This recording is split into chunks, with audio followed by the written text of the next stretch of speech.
che Manuala è stato creato soltanto un anno fa e 10 anni fa, per i nostri primi 10 anni che vanno a Venezia, il maestro Marcello Rio ci ha fatto l'onore di fare una dimostrazione a Capesaro per festeggiarci. Ci sembrava una cosa molto bella ripetere per festeggiare il nostro primo anno di attività, invitare nuovamente una Rio e naturalmente Sudini. Ecco.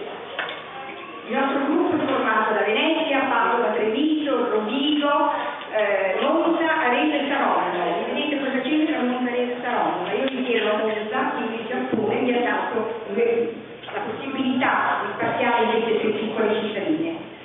Vedo con grande piacere la presenza di tantissime amiche che vengono da altri stati gruppo e altri charter e le ringrazio e questo è veramente quello che ci auspichiamo, una grande amicizia attraverso i fiori tra tutti i nostri stati gruppo o charter. Grazie e lascio la parola al maestro Rio.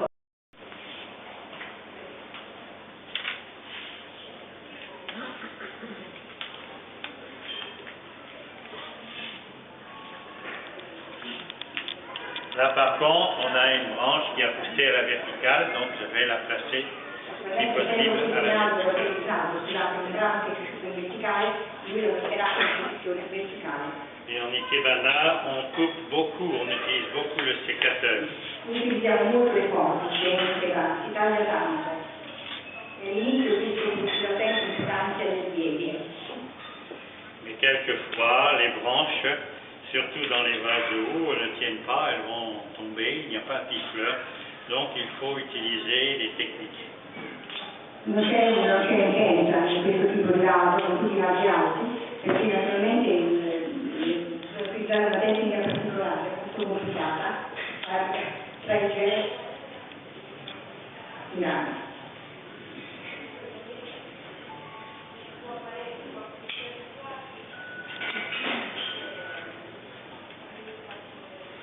Cette branche, si je la place avec ce petit support, elle tient bien, mais autrement elle tombe. Vous avez remarqué que je ne fais pas le bouquet au milieu du vase, mais au contraire sur le côté, c'est quelque chose qui... Dans un bouquet japonais aussi, on utilise peu de fleurs, peu de branches. La quantité, ce n'est pas nécessaire, ce n'est pas... On peut très bien faire un bouquet avec peu de choses. L'important, c'est de faire quelque chose de harmonieux. Vous voyez, quelque chose de simple et qui est terminé.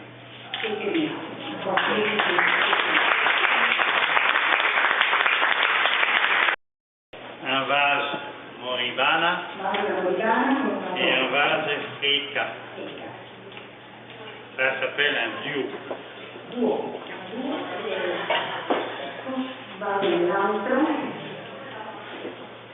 Il y a donc un kentan, un pic-fleur utilisé. C'est le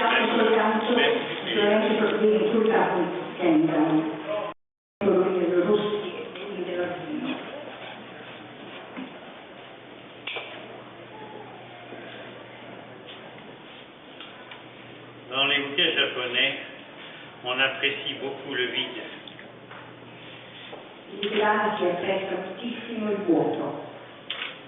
Et cette branche ici, je vais conserver le naturel, mais je vais la dépouiller légèrement pour qu'elle soit encore plus intéressante.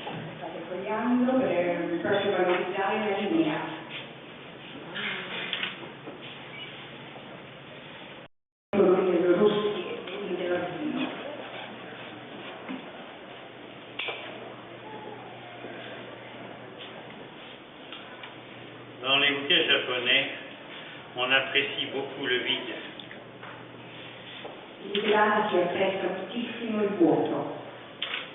Et cette branche ici, je vais mettre à l'intérieur de l'eau, comme ça.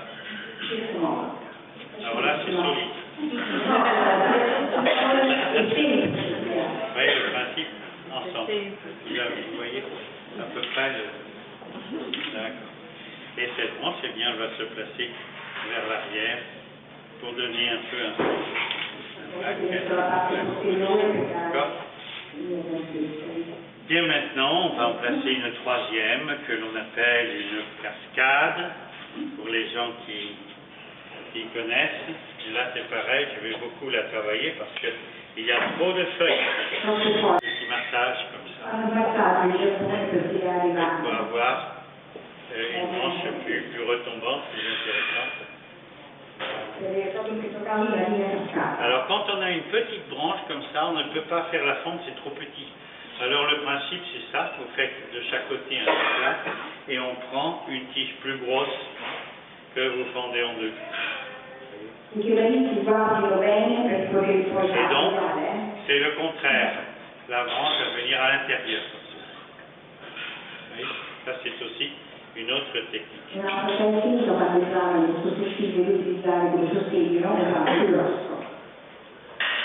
cette branche va venir se placer à l'intérieur, c'est donc un auxiliaire.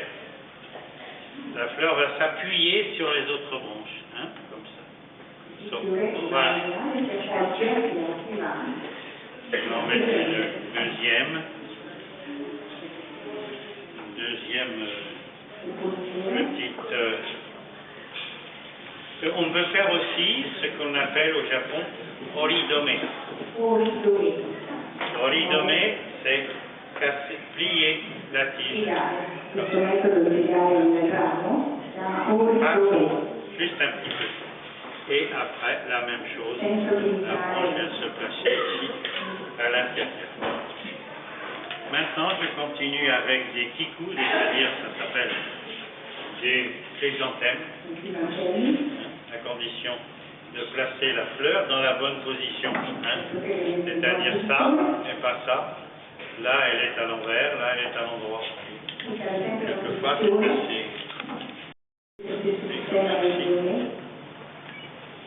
Et maintenant, bon, ça s'appelle un heika. Mais là, je vais utiliser, normalement, nous avons le shushi, fufushi derrière, et kyakushi de ce côté-ci. Là, le kyakushi va être en bas. Il va être utilisé avec peut-être une branche, restaurant chinois. Et quand on vous offre des fraises chinoises, qui sont donc un peu, oui, dans le sirop, hein, c'est ça.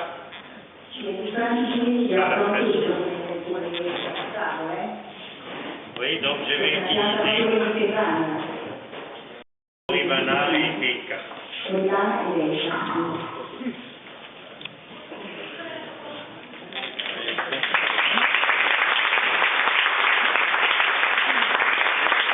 Signé de Mauro.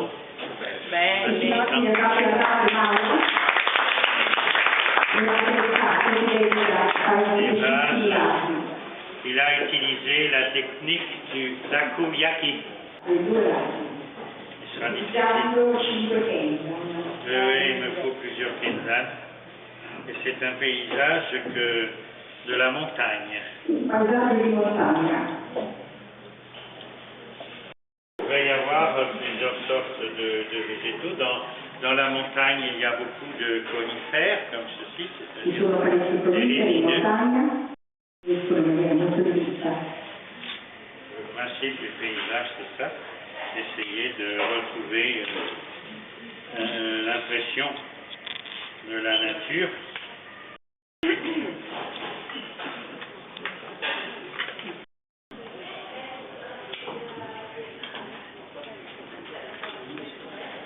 Oui, il faut toujours préparer les branches avant de les placer. Bonnet des becs. Parce que ça ressemble à bonnet des becs. La jolie branche. Dans ce paysage devant. À l'avant. C'est-à-dire qu'à l'arrière, c'est un paysage qui est dans le lointain. Je vais même utiliser des branches qui ont perdu les feuilles. C'est un cornouiller. Cornus rouge. Il a perdu ses feuilles. Et c'est intéressant aussi à travailler à l'intérieur.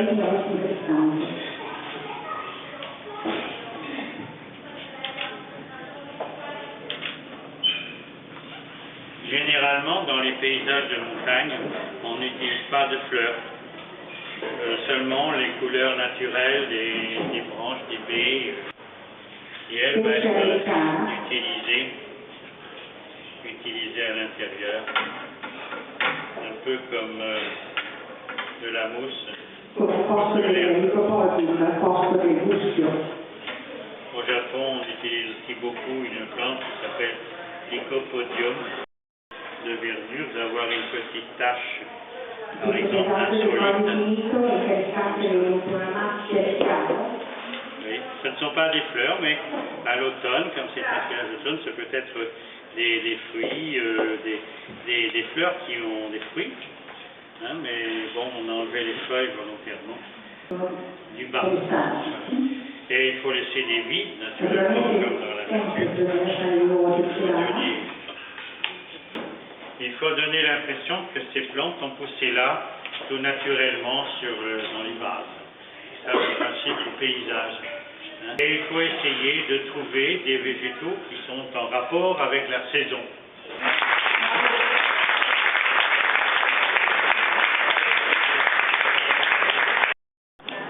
Oui, voilà.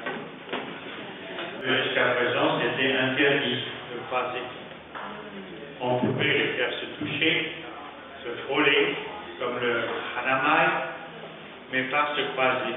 Il y avait aussi, son père avait créé une méthode qui s'appelle les lignes croisées, crossing lines. Et là aussi, on pouvait croiser les branches, mais on ne pouvait pas les séparer comme ça. Il fallait qu'elles soient quand même un peu ensemble. Donc, vous voyez, c'est une nouveauté, et c'est normal, chaque moto. Si vous n'avez pas encore fait, vous bientôt, je pense que vous allez faire aussi cette catégorie de bouquets.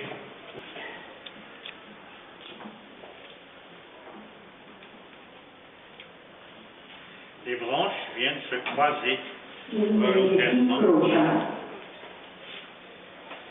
Et on peut utiliser, bien sûr, 3 différentes fleurs plantes. Je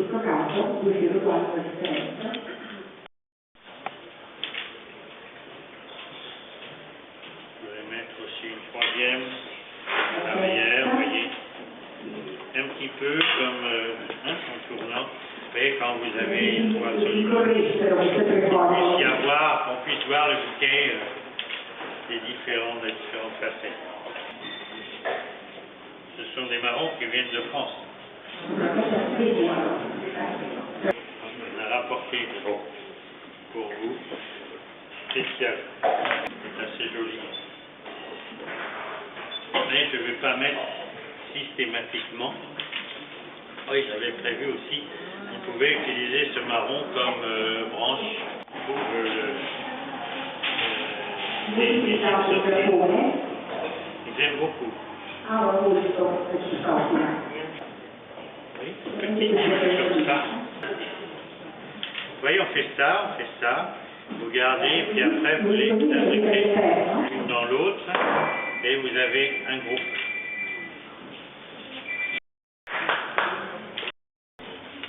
Voilà, donc ici, on utilise généralement un die, c'est-à-dire une planche pour présenter ce type de bouquet qui s'appelle l'Invala. Voilà. Alors j'ai choisi pour ce type de bouquet, j'ai choisi du Tsubaki, le Camellia japonica. Il n'est pas fleuri, c'est pas la saison, mais le Camellia a toujours une très jolie feuillage. D'accord. Donc automatiquement, si je donne la priorité à cette branche, elle va se présenter comme ça ou comme ça. Vous voyez, jamais au milieu.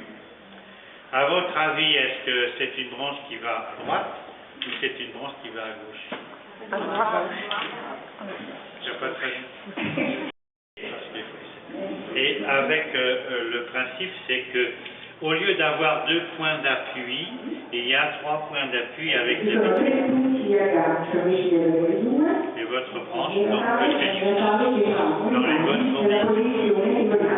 Branche verticale, là-dedans, naturellement, c'est une branche qui est beaucoup trop fournie. Première chose, la branche de derrière n'est pas jolie. à condition de couper cette branche. Intéressante à condition de couper ici, de couper là. Et cette branche va venir se placer à l'intérieur ici, vous voyez. Voilà. Et là, c'est... Oui, elle doit être mobile. Parce que si je veux incliner la branche, ou si je veux la relever, vous voyez, elle doit être mobile.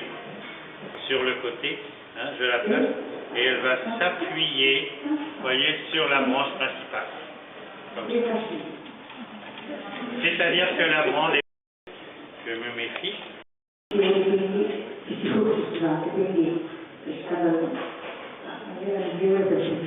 à l'heure, hein, tout simplement traverser la tige comme ça. Voilà, c'est tout. Hein. Et quand on fait de l'ikebana, c'est les premières choses qu'il faut apprendre pour faire tenir toutes les branches et toutes les feuilles dans le bouquet. Hein. Il y a cascade ici à l'intérieur.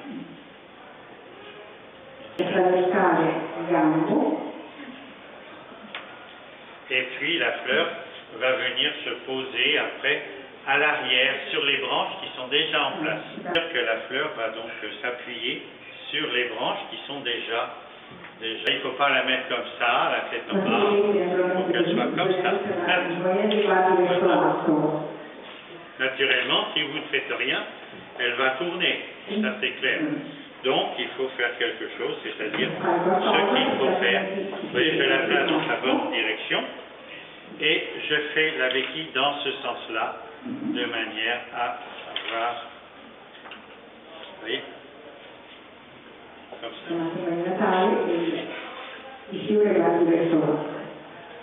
Les Occidentaux ont souvent, c'est un rosier miniature, les fleurs sont blanches, elles sont toutes petites. Bonji, dans un vase.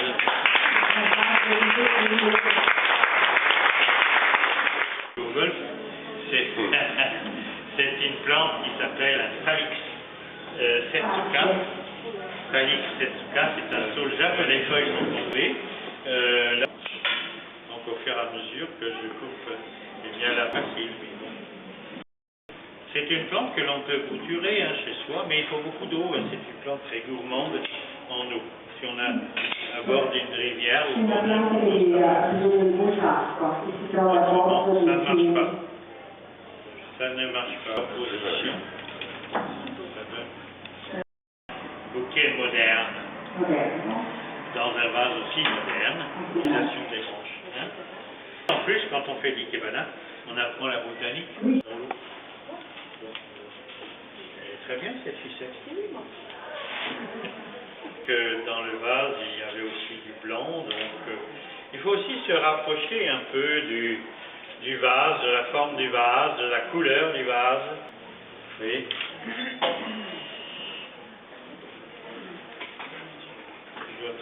Qui a une jolie forme.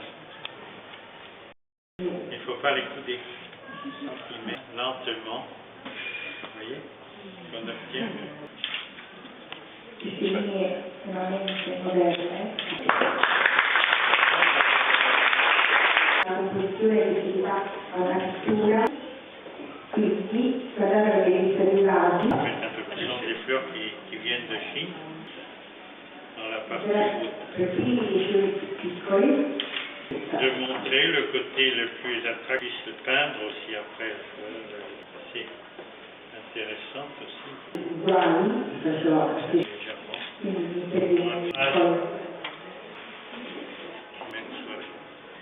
plutôt derrière et les fleurs peuvent être utilisées aussi très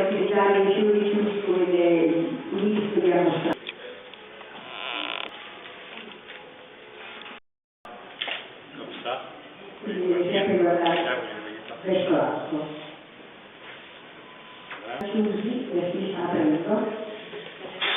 Donc maintenant elle est ouverte. Également vers l'avant, donc ça va pas. Un petit peu pour faire la liaison, l'animation. On peut sortir aussi du bouquet avec une branche, par exemple comme celle-ci.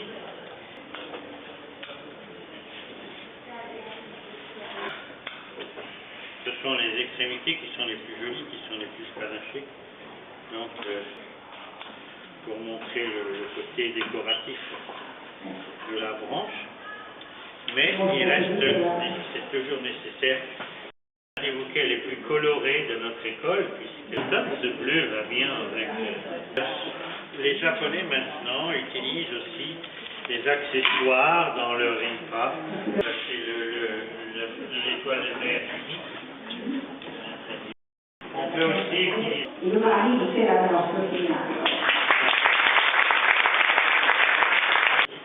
Son diplôme de professeur. Le diplôme de professeur qu'elle vient de recevoir du Japon, elle fait partie du groupe, du study group, et je voudrais en même temps remercier toute l'équipe qui a préparé cette démonstration et ce cours parce que c'est quand même beaucoup de travail. Mais auparavant, pour les personnes qui ne connaissent pas, parce qu'il y a des gens qui ne pratiquent pas le féminin, je voudrais vous montrer comment ça se présente. Le diplôme, d'abord il y a une version internationale qui est en anglais. Ici, ça c'est le cycle de notre école, et ça c'est la version internationale.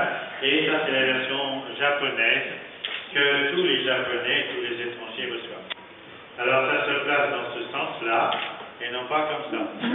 Le nom du récipiendaire.